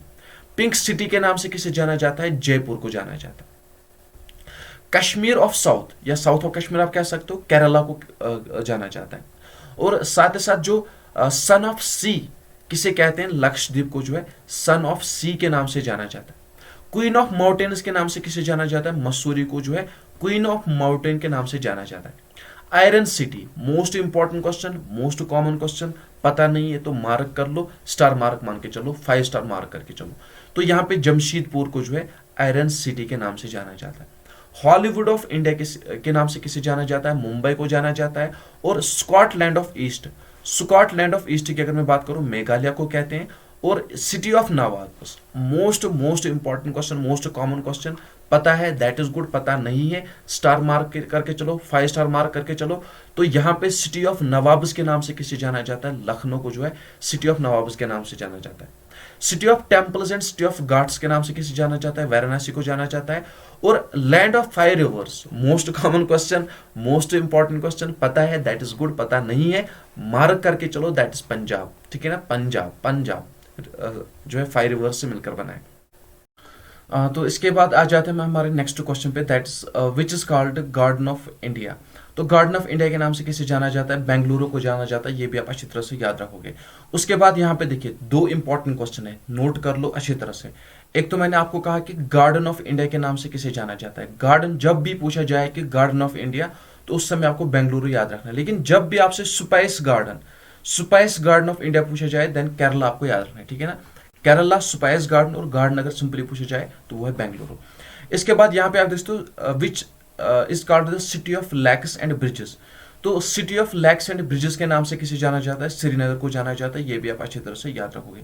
इसके बाद देखिए अगर ट्विन सिटी आपसे पूछी जाए तो हैदराबाद आपको नोट डाउन कर लेना है। सिटी ऑफ 7 आइलैंड्स के नाम से मुंबई को जाना जाता है। और डायमंड हार्बर के नाम से जो है कोलकाता को जाना जाता है। और स्विट्जरलैंड ऑफ इंडिया की अगर मैं बात करूं, Switzerland of India that is Kashmir को कहा जाता है। मोस्ट इंपॉर्टेंट क्वेश्चन है, मोस्ट कॉमन क्वेश्चन है, सबको पता होगा। उसके बाद आ जाते हैं नेक्स्ट क्वेश्चन पे, which is called rice bowl of India. तो राइस बाउल ऑफ इंडिया के नाम से किसे जाना जाता है, छत्तीसगढ़ को जाना जाता है, आपको याद रखने है। उसके बाद यहाँ पे आप देखते हो fruit bowl, most important question है। एक तो राइस बाउल है, राइस बाउल पूछा जाए छत्तीसगढ़ याद रख लें, लेकिन जब आपसे फ्रूट बाउल पूछा जाए तो उस समय आपको हिमाचल प्रदेश याद रखना है, नोट डाउन कर लेना। इसके बाद देखिए नेक्स्ट क्वेश्चन पे हम आ जाते हैं। नेक्स्ट क्वेश्चन हमारा क्या कहता है, heart of India. Heart of India के नाम से दिल्ली को जाना जाता है, ठीक है ना। हार्ट ऑफ इंडिया के नाम से जो है दिल्ली को जाना जाता है। इसके बाद देखिए विच is called city of festivals. तो सिटी ऑफ फेस्टिवल्स के नाम से मदुरई को जाना जाता है, ये भी आपको नोट डाउन कर लेना। क्वीन ऑफ डेक्कन पुणे को कहा जाता है। Sugar bowl of world Cuba को कहा जाता है। सिक मैन ऑफ यूरोप जो है तुर्की को कहा जाता है। मोस्ट इंपॉर्टेंट क्वेश्चन है, नोट डाउन कर लेना, स्टार मार्क करके, बहुत बार पूछा गया है, ये आपको याद रखना है, ठीक है ना। यहां तक हमने कुछ इंपॉर्टेंट सरनेम्स पढ़े, ठीक है ना, ज्योग्राफिकल सरनेम्स आप कह सकते हो। तो अब हम आ जाते हैं कुछ डिजीज के रिगार्डिंग आ जाते हैं, ठीक है ना। साइंस के कुछ और इंपॉर्टेंट क्वेश्चन कर लेते हैं। जिस तरह से यहाँ पे आप देख रहे हो, मायोपिया की अगर मैं बात करूं, ये जो डिजीज है आईज को इफेक्ट करती है, ठीक है ना। Myopia is related to the eyes. और मायोपिया को इसके रिगार्डिंग क्वेश्चन पूछे जाते हैं, नोट डाउन कर लो। मायोपिया की अगर मैं बात करूं, ये जो डिजीज है आईज को इफेक्ट करती है। और मायोपिया को जो है शॉर्ट साइटेडनेस के नाम से जाना जाता है, क्वेश्चन पूछा जा सकता है। Myopia is also called short sightedness, ठीक है ना। मायोपिया को शॉर्ट साइटेडनेस के नाम से जाना जाता है। और ये जो इफेक्ट करती है आईज को इफेक्ट करती है। और हाइपरमाइट्रोपिया की अगर मैं बात करूं, हाइपरमाइट्रोपिया को जो है लॉन्ग साइटेडनेस के नाम से भी जाना जाता है। इसे जो है it's also called long sightedness, myopia short sightedness. उसके बाद देखिए यहां पे अगर मैं बात करूं मायोपिया की, मैंने आपको क्या कहा, मायोपिया जो है इसे जो है शॉर्ट साइटनेस के नाम से भी जाना जाता है। ये जो मायोपिया डिजीज है ये आईज को इफेक्ट करते हैं और इसे जो है शॉर्ट साइटनेस के नाम से भी जाना जाता है। इसे करेक्ट करने के लिए किस लेंस का इस्तेमाल किया जाता है, दैट इज कॉनकेव लेंस। ये जो कॉनकेव लेंस होती है इनवर्ड लेंस होती है, ठीक है ना, इनवर्ड कार्वर्ड लेंस होती है, नोट डाउन कर लो। दोबारा से मैं रिपीट कर रहा हूं, इंपॉर्टेंट है। मैंने क्या कहा, मैंने कहा मायोपिया। मायोपिया को जो है शॉर्ट साइटनेस के नाम से जाना जाता है। जो मायोपिया है आइज को इफेक्ट करती है और इसे करेक्ट करने के लिए किस लेंस का इस्तेमाल किया जाता है, दैट इज कॉनकेव लेंस, जिसे कि इनवर्ड कार्वर्ड लेंस भी कहते हैं। इसके बाद अगर मैं हाइपरमाइट्रोपिया की बात करूं, जिसे मैंने आपको कहा इसे कि लॉन्ग साइटनेस के नाम से भी जाना जाता है, इसे जो है इसे करेक्ट करने के लिए कॉन्वेक्स लेंस का इस्तेमाल किया जाता है, जिसे कि आउटवर्ड लेंस के नाम से भी जाना जाता है, ये आपको याद रखना है। अगर मैं कॉनकेव लेंस की बात करूं, इसे जो है कन्वर्जिंग लेंस के नाम से भी जाना जाता है। और अगर मैं कॉनकेव लेंस की बात करूं, उसे जो है डाइवर्जिंग लेंस के नाम से भी जाना जाता है, ये आपको अच्छी तरह से याद रख लेना है। इसके बाद देखिए यहां पे अगर मैं बात करूं हमारे नेक्स्ट क्वेश्चन की, that is which lens is present in human आई। हमारी आंखों में कौन सा लेंस देखने को मिलता है, दैट इज कॉनकेव लेंस, ये आप याद रख लेना। जो शेविंग मिरर्स होते हैं उनमें कॉनकेव लेंस पाया जाता है।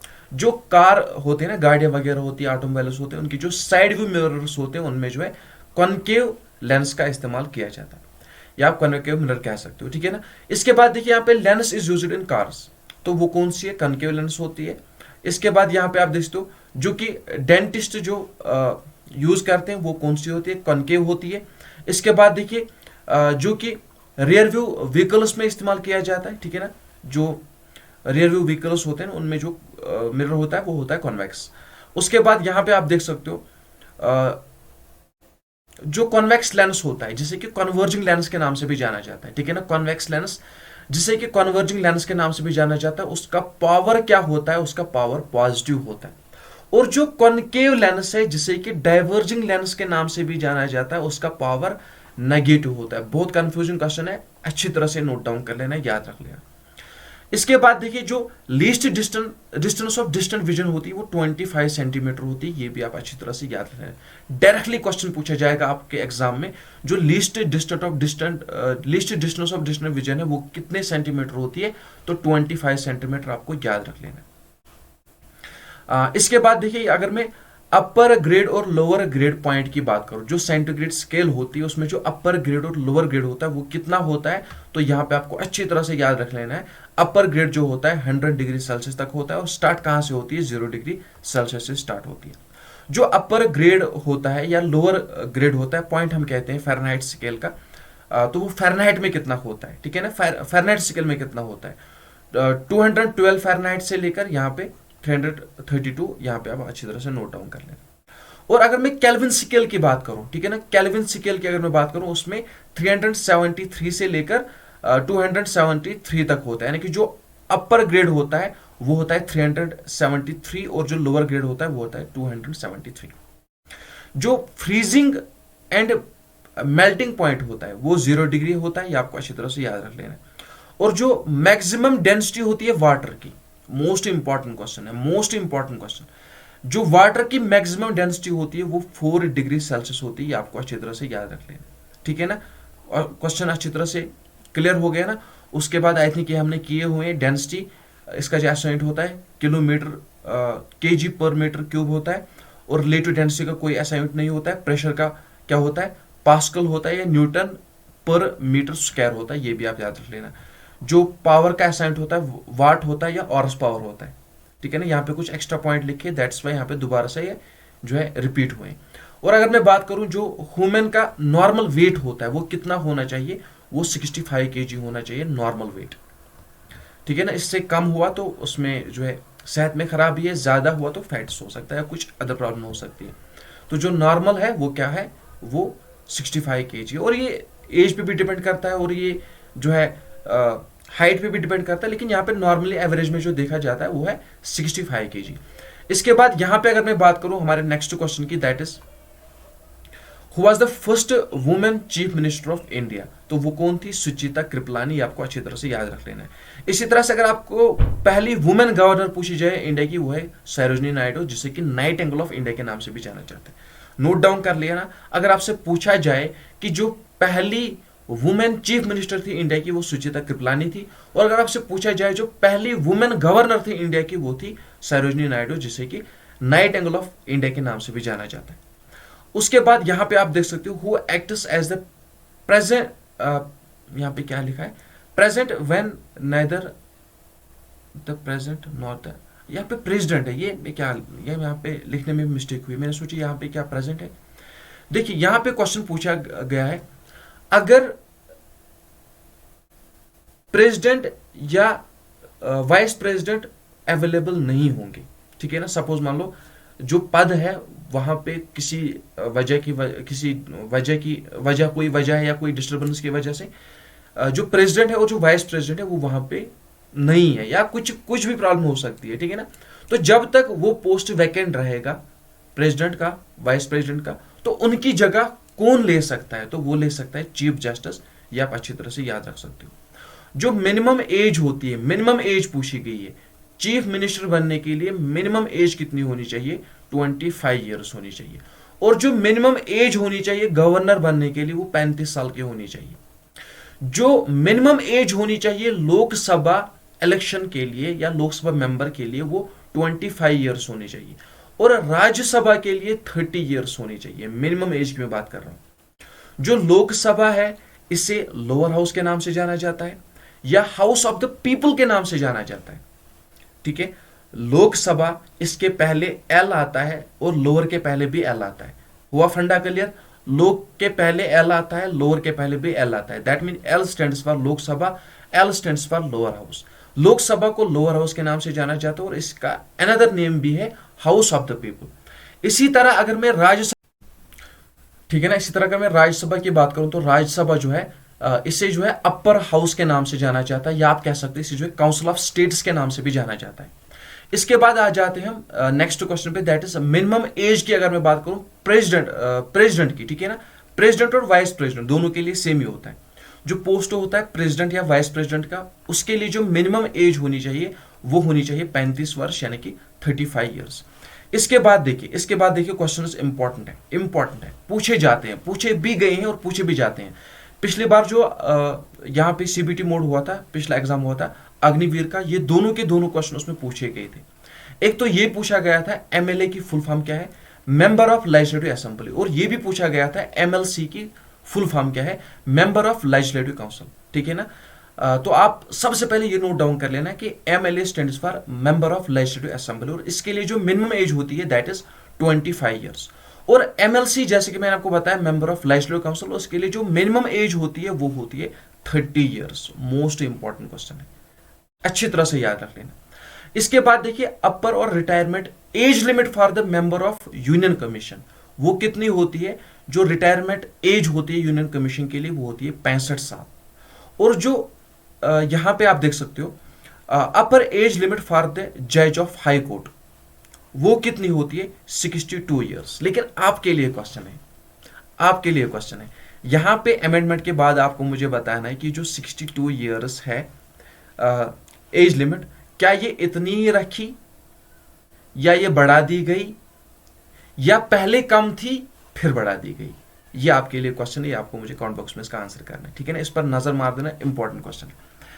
इसके बाद देखिए यहां पे अगर मैं नेक्स्ट क्वेश्चन की बात करूं, अपर एज लिमिट फॉर द जज ऑफ सुप्रीम कोर्ट, तो सुप्रीम कोर्ट जो जज होता है वहां का, उसके लिए जो अपर एज लिमिट होती है दैट इज 65 ईयर्स।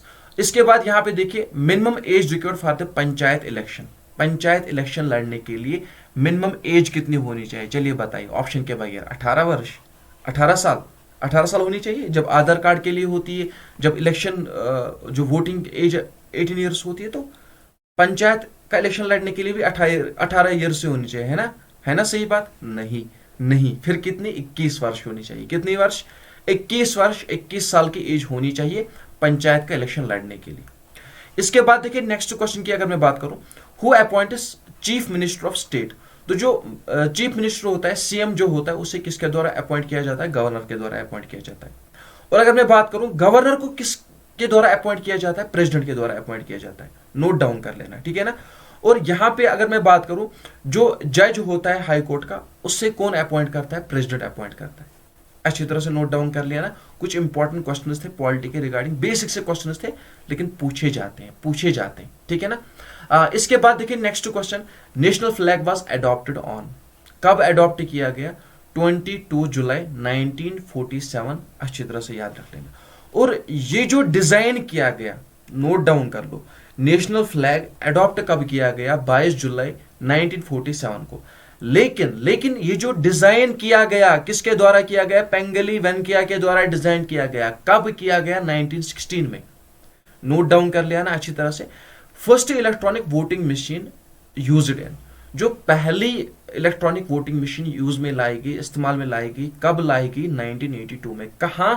केरला में। ये भी याद रख लेना।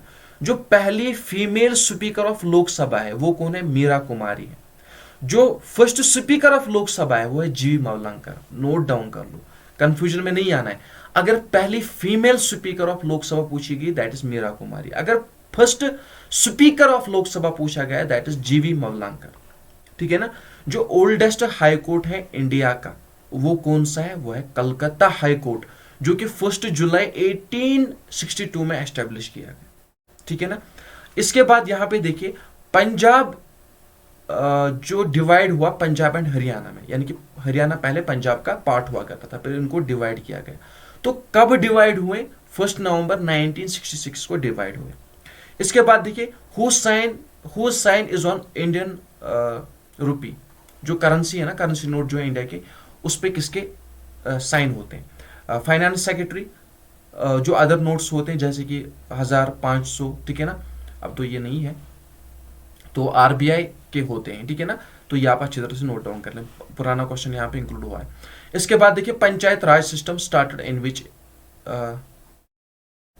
हाँ यहाँ पे देखिए इन विच इंडियन स्टेट।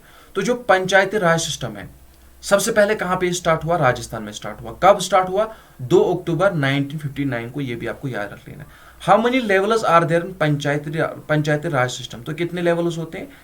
3 लेवल्स होते हैं। इसके बाद देखिए first general election held in India. कब हुआ पहला जनरल इलेक्शन इंडिया में? 1951 में।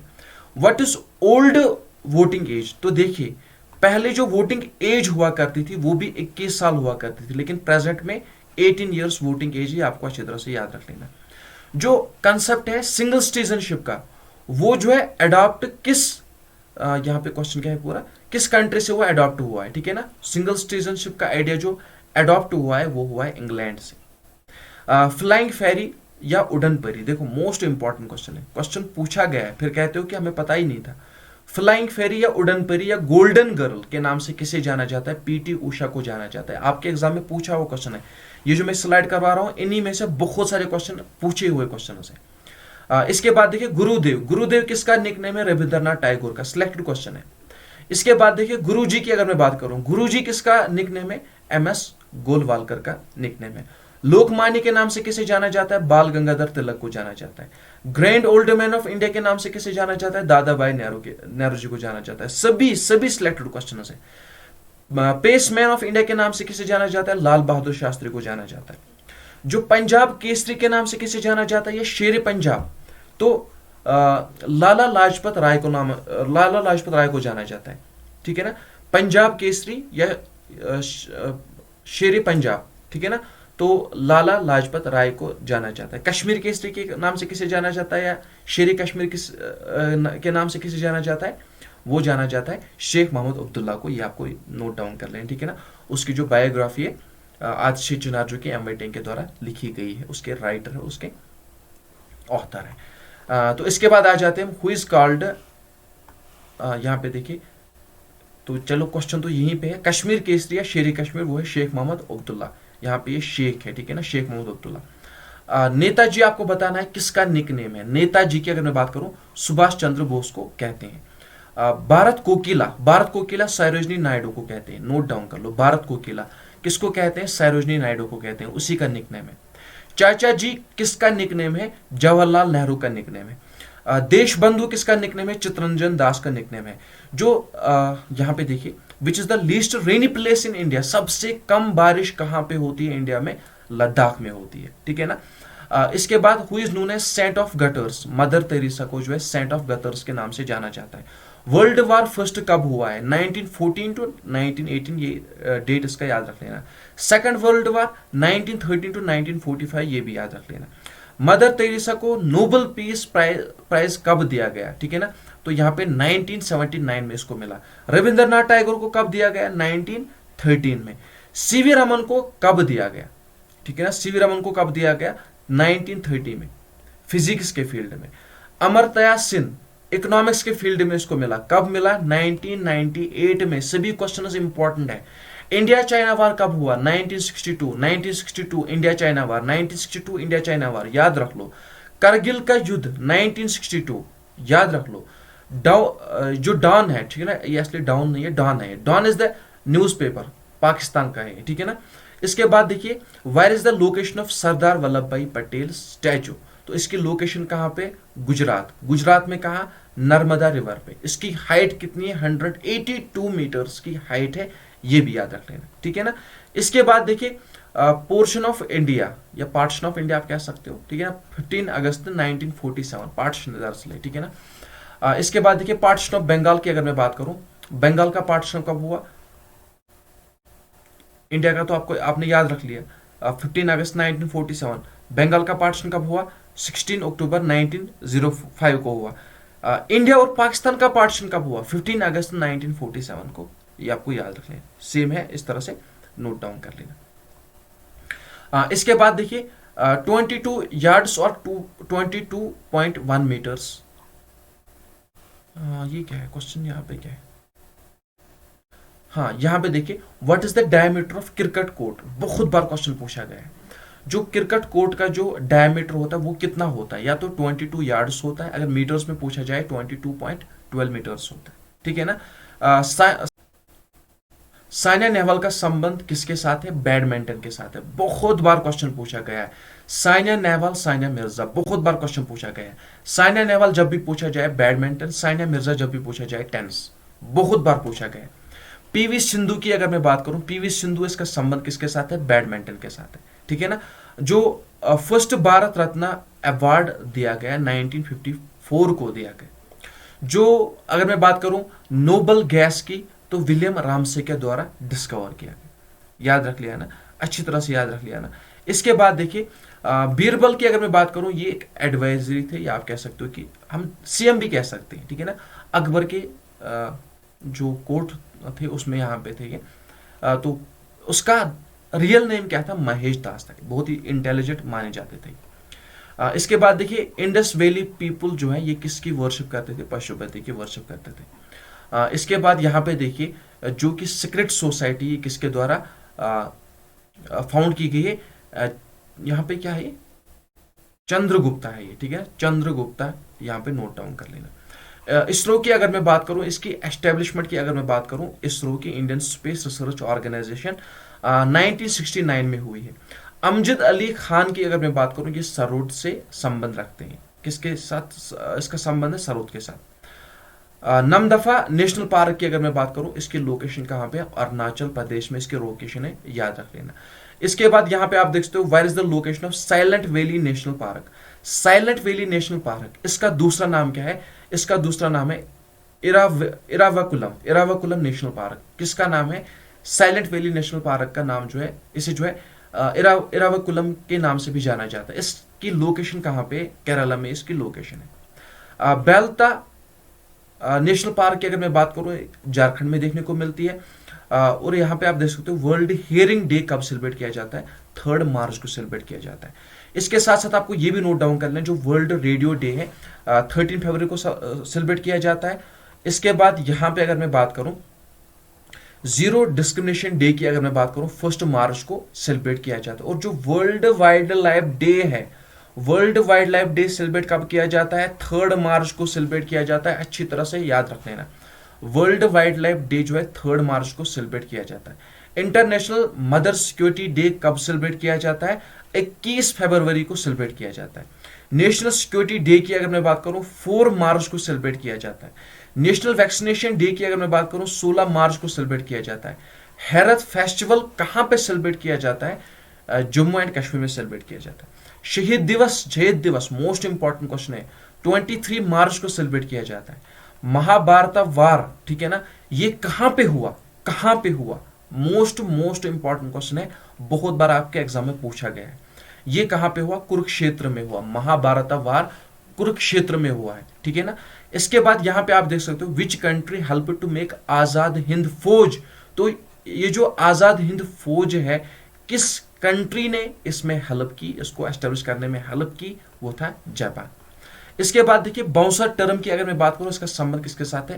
क्रिकेट के साथ है। नागालैंड की कैपिटल क्या है? कोहिमा है।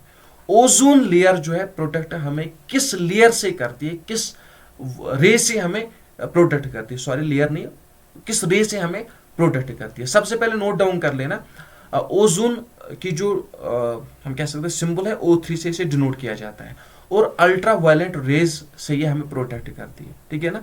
Ornithology is the study of birds. Ornithology is the study of birds, note down कर लेना। ब्लड प्रेशर जो होता है हेल्दी वुमेन का, वो कितना होता है? नॉर्मल ब्लड प्रेशर की बात हो रही है, 120 to 180 mmHg, याद रख लेना। नेशनल बर्ड ऑफ ऑस्ट्रेलिया, तो ये क्या है? कुकाबोरा जो है नेशनल बर्ड है, कहां का? ऑस्ट्रेलिया का। इंडिया का जो हाईएस्ट प्लेटो है, देखिए मोस्ट इंपॉर्टेंट क्वेश्चन है, क्वेश्चन पूछे गए हैं।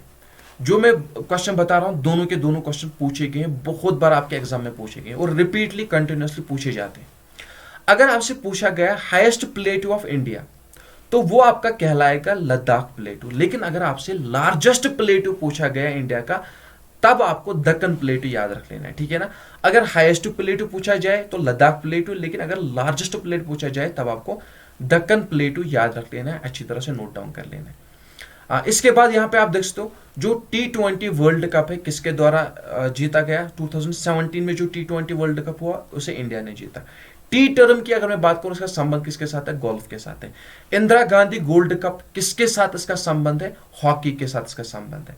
जो अगर मैं बात करूं विच विटामिन फाउंड इन आंवला, तो आंवला में कौन सा विटामिन देखने को मिलता है। देखिए सिंपल सा फंडा आपको अपनाना है, आंवला थोड़ा बहुत खट्टा होता है ना, तो सीधी सी बात है विटामिन सी, जैसे कि एस्कॉर्बिक एसिड के नाम से भी जाना जाता है, इसकी डिफिशियंसी की वजह से स्कर्वी डिजीज होती है, आप ब्लीडिंग ऑफ गम्स कह सकते हो। तो ये जो है खट्टी चीजों में पाया जाता है ज्यादातर, ठीक है ना। तो आंवला भी जो है खट्टा ही होता है, तो इसमें विटामिन सी देखने को मिलता है। इसके बाद देखिए नेक्स्ट क्वेश्चन यहाँ पे क्या कह रहा है। नेक्स्ट क्वेश्चन की अगर मैं बात करूं, which vitamin is also called sunshine vitamin, तो विटामिन डी को जो है सनशाइन विटामिन के नाम से भी जाना जाता है। मेनली सनराइज से जो है ये मिलता है। दरअसल सनराइज में नहीं होता है, ये हमारी बॉडी में ही प्रेजेंट होता है, लेकिन जो सनराइज जो मैं कह रहा हूँ सनराइज सॉरी, जब सनराइज पढ़ते हैं तो जो है एक टाइप की एक्टिवेशन हो जाती है, ठीक है ना। कभी कभार समझाऊंगा, ज्यादा डीप इस समय नहीं होना है साइंस में, आपको पीएचडी नहीं करनी है। इसके बाद देखिए हु वॉन एशिया कप 2022, वैसे नहीं पूछा जाएगा लेकिन याद रख लो श्रीलंका। इसके बाद देखिए Durgapur steel power plant is located in, तो कहां पे है, वेस्ट बंगाल में है। ये भी अच्छी तरह से याद रख लेना, ये भी अच्छी तरह से नोट डाउन कर लेना। इसके बाद देखिए washing machine works on which principle, देखिए मोस्ट इंपॉर्टेंट क्वेश्चन है ये। क्वेश्चन जो है ना हायर एग्जाम में भी पूछा गया। मैंने 2-3 जेकेएसबी के हाई लेवल के ग्रेजुएट लेवल के जो है पेपर्स देखे, उनमें ये क्वेश्चन पूछा गया है। जो वॉशिंग मशीन होती है ये किस प्रिंसिपल पे काम करती है, सेंट्रीफ्यूगल फोर्स पे काम करती है, ये आप अच्छी तरह से नोट डाउन कर लेना, ठीक है ना। इसके बाद देखिए how many times Mamata Banerjee elected as chief minister, तो आपको बताना जो ममता बनर्जी है वो कितनी बार जो है एज ए सीएम इलेक्ट हुई है, तो 3 बार सिलेक्ट हुई है। इसके बाद आप यहाँ पे नोट डाउन कर लो, when did the war in Ukraine started, तो ये जो क्वेश्चन है ना, जब पिछले बार जो सीबीटी मोड हुआ था अग्निवीर का, उसमें ये क्वेश्चन पूछा गया था करंट अफेयर्स के रिलेटेड, क्योंकि पिछले साल जो है यूक्रेन का वार, उस पर बहुत डिबेट चल रही थी। तो ये क्वेश्चन पूछा गया था सीबीटी मोड में कि कब स्टार्ट हुआ था, तो 24 फरवरी 2022 में स्टार्ट हुआ था। इसके बाद यहाँ पे आप देखते हो Shahjahan built Taj Mahal in the memory of Mumtaz Mahal, ठीक है ना। तो इसके बाद देखिए who was the finance minister of Akbar, Akbar का फाइनेंस मिनिस्टर कौन था, वो था राजा टोडरमल। इसके बाद देखिए who is called Napoleon of India, Napoleon of India के नाम से किसे जाना जाता है, समुद्रगुप्त को जाना जाता है। इसके बाद देखिए where is the modern Modhera, Modhera sun temple, देखिए मोदिरा से आप प्राइम मिनिस्टर हमारे मोदी है ना, तो उससे याद रख सकते हो मोदिरा, मोदी वो भी गुजरात के ही है ना, इसलिए मोदिरा। मोदिरा सन टेम्पल कहाँ पे, गुजरात में। इसके बाद देखिए name the longest river of India, India का लॉन्गेस्ट रिवर कौन सा है, तो यहाँ पे इंडस रिवर आपको याद रख लेना है। इसके बाद देखिए श्रीलंका की अगर मैं बात करूं, श्री जयवर्धना कोटे जो है श्रीलंका की कैपिटल है, आप अच्छी तरह से नोट डाउन कर लेना। इसके बाद आ जाते हैं नेक्स्ट क्वेश्चन पे, दैट इज यहाँ पे देखिए क्वेश्चन क्या कह रहा है, what is the capital of Iran, Iran की कैपिटल की अगर मैं बात करूं वो तेहरान है। और स्पाई म्यूटनी की अगर मैं बात करूं ये कब हुई है, इसका डेट आपको याद रखना है 10 मई 1857, अच्छी तरह से नोट डाउन कर लेना। डोलावीरा की अगर मैं बात करूं, डोलावीरा की लोकेशन कहां पे है, गुजरात में, एक इंडस वैली सिविलाइजेशन की एक साइट है, नोट डाउन कर लेना। देखिए ये क्वेश्चन पूछा गया था आपके एग्जाम में, पूछा गया था सीबीटी मोड में पूछा गया था, Assam rifle was established in, Assam rifle की एस्टेब्लिशमेंट कब हुई, ये क्वेश्चन पूछा गया था आपके सीबीटी एग्जाम में, अग्निवीर के जीडी ट्रेडिशनल एग्जाम में। तो यहाँ पे 1835 आपको याद रखना है, आसाम राइफल्स की एस्टेब्लिशमेंट हुई है। गद्दार पार्टी वाज फाउंड इन, ये भी पूछा गया था, कब इसकी फाउंडेशन हुई थी, 1913 में। लेबर डे, ये क्वेश्चन भी पूछा गया था, लेबर डे को मे डे के नाम से भी जाना जाता है, 1 मई को सेलिब्रेट किया जाता है लेबर डे, अच्छी तरह से नोट डाउन कर लेना। यहाँ पे देखिए जीएसटी के रिगार्डिंग भी क्वेश्चन पूछा गया था आपके सीबीटी मोड में, अग्निवीर में। जीएसटी की अगर मैं बात करूं कब इंप्लीमेंट हुआ था, 1 जुलाई को इंप्लीमेंट हुआ था। पूरा डेट क्या है आप चेक करके मुझे कमेंट बॉक्स में बताओगे। उसके बाद देखिए अगर मैं बात करूं सेल की डिस्कवरी, क्वेश्चन पूछा गया था सभी के सभी, ये मैं बता रहा हूं रियलिटी चेक कर लो, पूछे गए थे सीबीटी मोड में। अगर मैं बात करूं सेल की तो रॉबर्ट हुक के द्वारा इसकी डिस्कवरी की गई थी। पंजाब की कैपिटल क्या है, पूछा गया था, पूछा गया था। चंडीगढ़ है, क्या है पंजाब की कैपिटल, चंडीगढ़ है, चेक कर लो, बिलीव नहीं हो रहा है चेक कर लो। Who discover alpha particles, question पूछा गया था, पूछा गया था, हाँ पूछा गया था। अगर मैं बात करूं अल्फा पार्टिकल्स की तो किसके द्वारा इसकी डिस्कवरी हुई थी, रादरफोर्ड के द्वारा डिस्कवरी की गई थी। इसके बाद देखिए name the author of the book Gita Rahasya, पूछा गया था, हाँ, पूछा गया था, चेक कर लो, खुद से नहीं बता रहा हूं। तो ये जो गीता रहस्य है इसके ऑथर कौन है, लोकमान्य तिलक, ठीक है ना, लोकमान्य तिलक आपको अच्छी तरह से नोट डाउन कर लेना है। इसके बाद देखिए where is the headquarter of WHO, दोनों के दोनों क्वेश्चन पूछे गए थे, सीबीटी मोड में पूछे गए थे। यहां पे देखिए पहला क्वेश्चन पूछा गया था WHO की फुल फॉर्म क्या है, वर्ल्ड हेल्थ ऑर्गेनाइजेशन, ठीक है ना। तो ये जो वर्ल्ड हेल्थ ऑर्गेनाइजेशन है इसका हेडक्वार्टर कहां पे है, जिनेवा में इसका हेडक्वार्टर, ठीक है ना। Where is the location of dargah of Mohiuddin Chishti, देखो अगर आप मैं कहूंगा आप बिलीव नहीं करोगे, पूछा गया था, क्वेश्चन पूछा गया था। जब उस समय उन लोगों ने ये पीडीएफ पढ़ी थी ना वो परेशान हो गए थे। ये पीडीएफ पुरानी मैंने बनाई हुई है, ये क्वेश्चंस मैंने बुक में भी इंक्लूड किए, ठीक है ना। ये नई नहीं, दरअसल पुरानी पीडीएफ है। यहाँ पे आपने कुछ क्वेश्चंस देखे भी होंगे, तो मैंने सोचा कि आप इस पीडीएफ में ये क्वेश्चन आपको भी पढ़ाऊँ। ये मेरे पास पुरानी पीडीएफ अवेलेबल है, जो लोगों ने हमारे टेस्ट सीरीज वगैरह ज्वाइन किए या हमारी बुक वगैरह ली, ये मटेरियल उनके पास ऑलरेडी अवेलेबल है। तो ये क्वेश्चन देखिए, ये पूछा गया था, ये जो मोहिउद्दीन चिश्ती दरगाह जो है इसकी लोकेशन कहाँ पे है, अजमेर में इसकी लोकेशन है। अगर आपके किसी फ्रेंड वगैरह ने जो है एग्जाम दिया होगा पिछला जो है डिफरेंट ईयरों में ये क्वेश्चन पूछे गए, उनको पता होगा उनको देखो नहीं कहो, अब मैं नहीं कहूंगा, ठीक है ना। लाइफ स्पैन ऑफ आरबीसी को रेड ब्लड सेल्स के नाम से भी जाना जाता है, ठीक है ना। RBC stands for red blood cells. इनकी लाइफ स्पैन कितनी होती है, 120 डेज। ये क्वेश्चन भी पूछा गया था, ठीक है ना, ये क्वेश्चन भी पूछा गया था। चलो नाटो की फुल फॉर्म बताओ, North Atlantic trading organisation NATO की फुल फॉर्म है।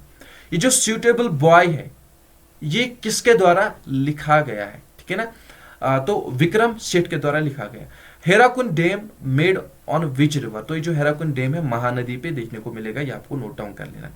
इसके बाद देखिए what is the length of cricket pitch, ये मैंने आपको बताया, ये ऑलरेडी मैंने आपको बताया, पूछा गया है 22 यार्ड्स, वो भी आपको याद रखना है, या मीटर्स में अगर पूछा गया तो 20.12 मीटर्स आपको याद रख लेना है।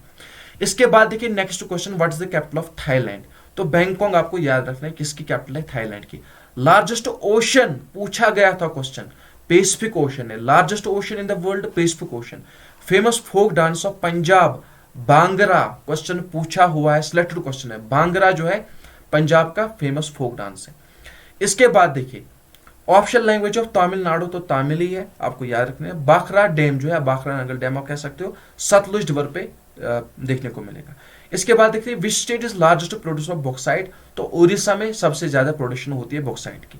इसके बाद देखिए who is the founder of Qutub Minar, Qutub Minar इसकी हाँ इसका फाउंडर कौन है, ठीक है ना, किसके द्वारा बनवाया गया है, कुतुबुद्दीन ऐबक के द्वारा बनवाया गया। इसके बाद देखिए यहाँ पे Ravi Kumar Dayanand associated with which sport, तो रेसलिंग के साथ इसका संबंध है, ये भी नोट डाउन कर लेना। ये जो भी मैं क्वेश्चन करवा रहा हूं ना, ये हर एक सिलेक्टेड क्वेश्चन है। Bajrang Punia associated with which sport, तो इसका भी संबंध किसके साथ है, रेसलिंग के साथ है, इसका संबंध है, नोट डाउन कर लेना। बुलंद दरवाजा की अगर मैं बात करूं अकबर के द्वारा बनवाया गया है। कर्नाटका की कैपिटल की अगर मैं बात करूं तो बेंगलुरु आपको याद रख लेना है। श्रीलंका का पुराना नाम क्या था, देखो my dear friends question recently पूछा गया था, साइलोन आपको याद रखना है, श्रीलंका को जो है साइलोन के नाम से भी जाना जाता है, इसका पुराना नेम है। इसके बाद देखिए अगर मैं बात करूं तहरी डैम की, तहरी डैम किस रिवर पे है, भागीरथी रिवर पे। फर्स्ट बैटल ऑफ टेरेन की अगर मैं बात करूं, देखो पहला टेरेन का पहला युद्ध कब हुआ था, 1191 में, और सेकंड बैटल ऑफ टेरेन 1192 में हुआ था, महमूद गोरी और पृथ्वीराज चौहान के बाद बीच हुआ था, ठीक है ना, दोनों के दोनों बैटल 1191 1192 वाले दोनों की दोनों, ठीक है ना। इसके बाद देखिए यहाँ पे radium is used for which treatment, तो ट्रीटमेंट किस ट्रीटमेंट के लिए प्रयोग किया जाता है, कैंसर के ट्रीटमेंट के लिए प्रयोग किया जाता है, इस्तेमाल किया जाता है। इसके बाद देखिए who is popular cricketer known as Rawalpindi Express, तो रावलपिंडी एक्सप्रेस के नाम से किसे जाना जाता है, शोएब अख्तर को जाना जाता है। इसके बाद देखिए free throw word related to which game, आपको बताना जो फ्री थ्रो है ये जो टर्म है किस स्पोर्ट्स के साथ इसका संबंध है, बास्केटबॉल के साथ इसका संबंध है। पोलियो वैक्सीन की खोज किसके द्वारा की गई, जोनास साक के द्वारा की गई, याद रख लेना। इसके बाद देखिए बैम्बू डांस की अगर मैं बात करूं मिजोरम में इसे सेलिब्रेट किया जाता है, ठीक है ना, परफॉर्म किया जाता है। थर्ड बैटल ऑफ पानीपत की अगर मैं बात करूं ये जो है मराठा एम्पायर एंड अहमद शाह अब्दाली के बीच में हुई थी, ये आपको याद रख लेना है। इंडियन इंस्टीट्यूट ऑफ साइंस की अगर मैं बात करूं इसकी लोकेशन कहां पे है, बेंगलुरु में इसकी लोकेशन है, ये आपको याद रख लेना है, अच्छी तरह से नोट डाउन कर लेना है। इसके बाद देखिए नेक्स्ट क्वेश्चन की अगर मैं बात करूं यहाँ पे the blood in the human body is purified in, तो कहां पे प्योरीफाई होता है, किडनी में प्योरीफाई होता है। केरला की कैपिटल की अगर मैं बात करूं वो क्या है, वो है त्रिवंतमपुरम, ठीक है ना, केरला की कैपिटल है। इसके बाद देखिए इराक की करेंसी की अगर मैं बात करूं इराकी दिनार है, और स्पेस गार्डन के नाम से किसे जाना जाता है, केरला को जाना जाता है। आई थिंक हमने पिछले क्वेश्चन में भी इस क्वेश्चन को किया है। अगर मैं सीएम की बात करूं तो गवर्नर के द्वारा इसे अपॉइंट किया जाता है। नोबेल प्राइज की अगर मैं बात करूं तो ये किस कंट्री से संबंध है इसका, ठीक है ना, स्वीडन, आपको नोट डाउन कर लेना, क्वेश्चन पूछा गया है, क्वेश्चन पूछा जा सकता है, डायरेक्ट आपसे क्वेश्चन पूछा जा सकता है। एटीएम की फुल फॉर्म, दिन रात जो है पैसे अगर किसी को निकालने होते हैं 24/7 जो है ओपन होता है, तो ट्रांजेक्शन के लिए इस्तेमाल किया जाता है ऑटोमेटिक टेलर मशीन, ठीक है ना। इसके बाद देखिए highest support award in India, तो वो कौन सा है, मेजर ध्यानचंद अवार्ड, जो कि सपोर्ट्स फील्ड में हाईएस्ट सपोर्ट्स अवार्ड है। इसके बाद देखिए हु एस्टैब्लिश्ड रामकृष्ण मिशन, रामकृष्ण मिशन स्वामी विवेकानंद के द्वारा एस्टैब्लिश किया गया। कालीबंगा की अगर मैं बात करूं इसकी लोकेशन किस स्टेट में, राजस्थान में, ठीक है ना। ISRO Indian Space Research Organisation Bengaluru में इसकी लोकेशन है, ये भी आप अच्छी तरह से याद रखो, ये भी आप अच्छी तरह से नोट डाउन करोगे। इसके बाद आ जाता है नेक्स्ट क्वेश्चन पे, वर्ल्ड हेल्थ डे कब सेलिब्रेट किया जाता है, 7 अप्रैल को सेलिब्रेट किया जाता है। What is the minimum possible age for the employment in any factory for India, देखो किसी भी फैक्ट्री में वर्किंग एम्प्लॉय की जो मिनिमम एज होनी चाहिए वो 14 ईयर्स की होनी चाहिए, आप याद रख सकते हो, ठीक है ना, अदरवाइज 18 साल से कम नहीं होनी चाहिए। इसके बाद देखिए टीवी की अगर मैं बात करूं जेल बैड के द्वारा इसकी इन्वेंशन की गई है, और मध्य प्रदेश की कैपिटल की अगर मैं बात करूं तो वो भोपाल है, और यहाँ पे आप देख सकते हो कनाडा की करेंसी की अगर मैं बात करूं तो कनाडा डॉलर है। Famous folk dance of Maharashtra की अगर मैं बात करूं लवानी है, मोस्ट इंपॉर्टेंट है, लवानी कहाँ का फेमस फोक डांस है, महाराष्ट्र का है। कोलकाता सिटी की अगर मैं बात करूं ये किस बैंक रिवर के किनारे पे है, ये आप देख सकते हो हुगली रिवर के किनारे पे है। Who was the first women president of the Indian national Congress, INC, Indian national Congress की पहली वुमेन प्रेसिडेंट एनी बेसेंट। यहाँ पे देखिए अर्थशास्त्र किसके द्वारा लिखे गए हैं, चाणक्य के द्वारा लिखे गए हैं, जिसे कि कौटिल्य के नाम से भी जाना जाता है। यहाँ पे आप देख सकते हो जो दिलवारा टेम्पल है इसकी लोकेशन कहाँ पे, राजस्थान में दिलवारा टेम्पल की लोकेशन है, ये आप अच्छी तरह से याद रख सकते हो। सरस्वती अवार्ड की अगर मैं बात करूं ये लिटरेरी वर्क में दिया जाता है, सरस्वती अवार्ड लिटरेरी वर्क में दिया जाता है।